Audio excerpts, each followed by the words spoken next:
This is a cold steel heavy machete. It's one of their machetes designed to be mainly a heavy chopping tool. You can see the blade width much more balanced forward. Now, one of the problems is basically, while you see traditional blades like this, usually they have some kind of taper or primary grind which reduces the wedging. This doesn't, it's just flat stock.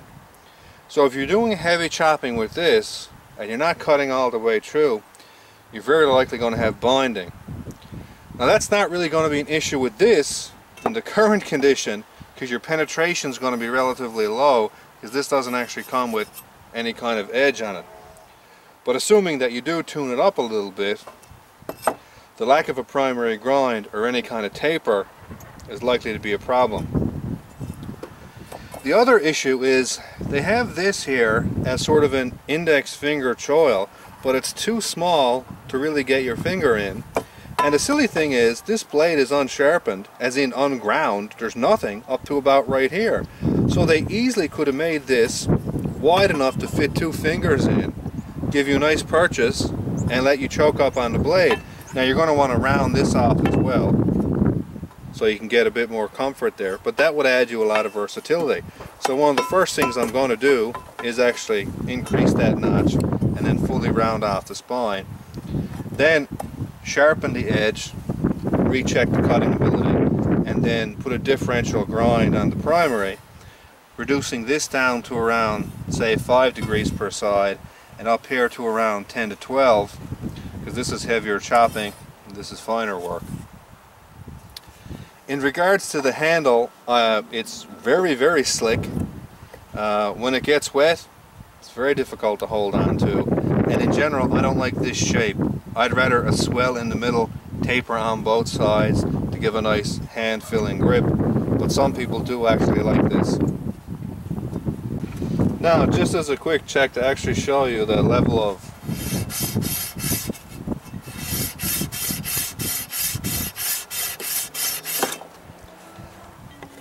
you really got to work. This comes exceptionally dull.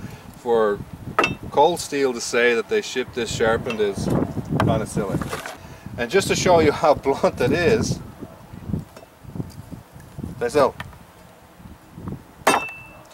you can't even chop through it. It just dents the wood and pushes the material into the dent. This is just an old piece of pallet wrapping. In the condition that it's in, you really can't do fine work with it, like cutting light vegetation and grasses, because it's completely blunt. It just blows everything out of the way. But it still has a decent amount of chopping ability, just because of the raw power, because of the mass and the length.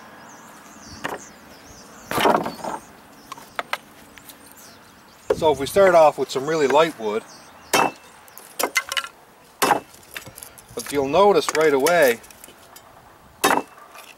that it's cutting because of the power, and you can just see the sheer destruction on the wood. That's not a cut, it's just a break.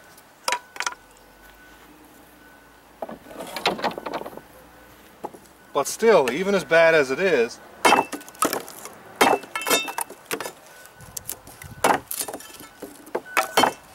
it still processes most of this way faster than the saw.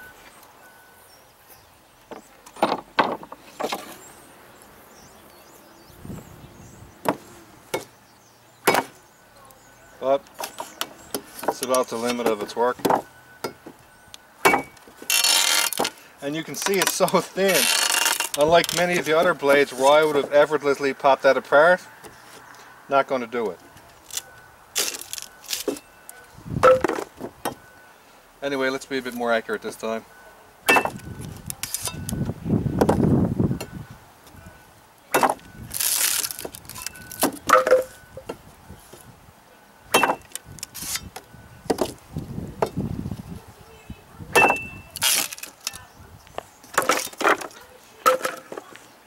Now,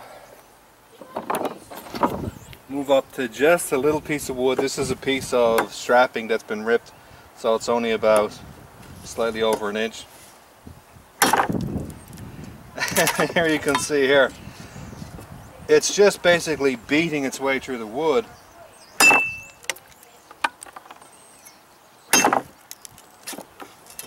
This is painful to hear.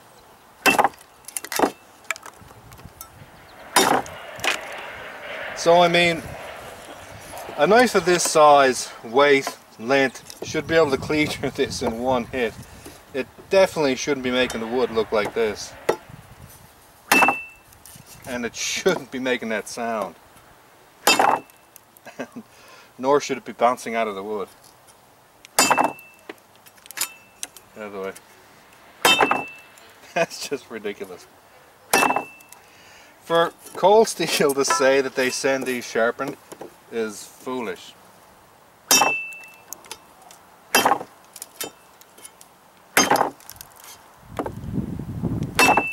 But, I mean, you can use it, but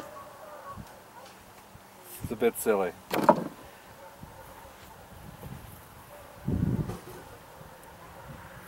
Now I want something just a little bit. Okay, and this is about the limit that I'm actually going to try to work with. And as you see if you watch some of my other videos, any decent knife of about this size, weight and length should annihilate wood like this. Something's going to get annihilated here, alright though. It's not going to be the wood. It's just not going to be pleasant. Now, because the penetration is so horrible, and because it's not cutting the wood, I don't have any ability to clear this. Just watch. So nothing is going to happen. So what I have to do is close into cuts.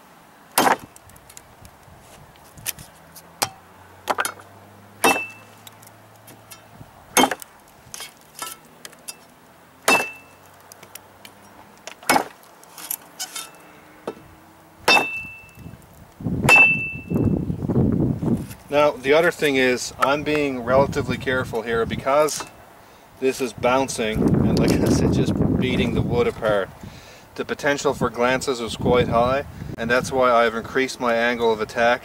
Almost, you can see the perpendicular here, and even way above 45 here. So now I'll just keep going.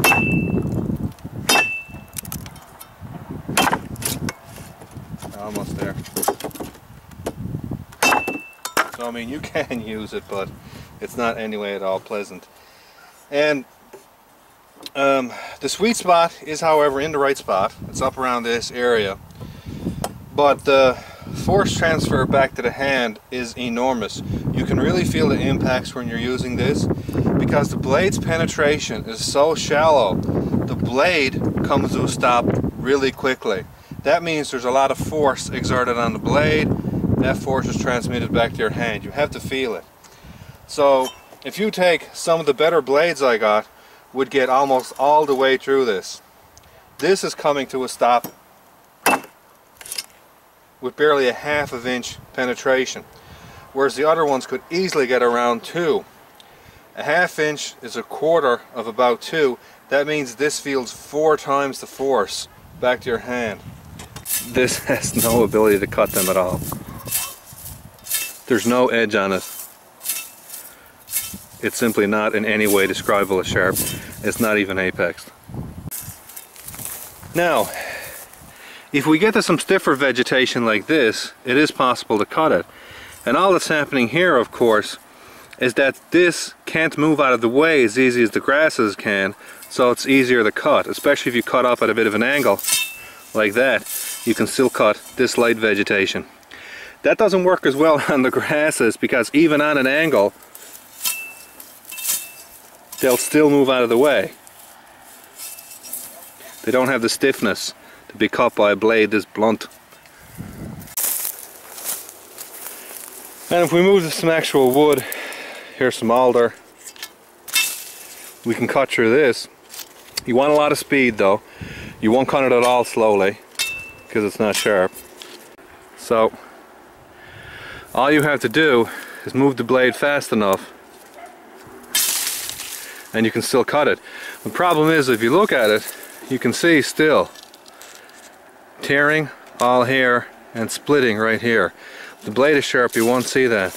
So again, the blade is extremely blunt and you're having to swing it a lot faster, a lot harder, and do a little bit more work. So It obviously needs to be sharpened.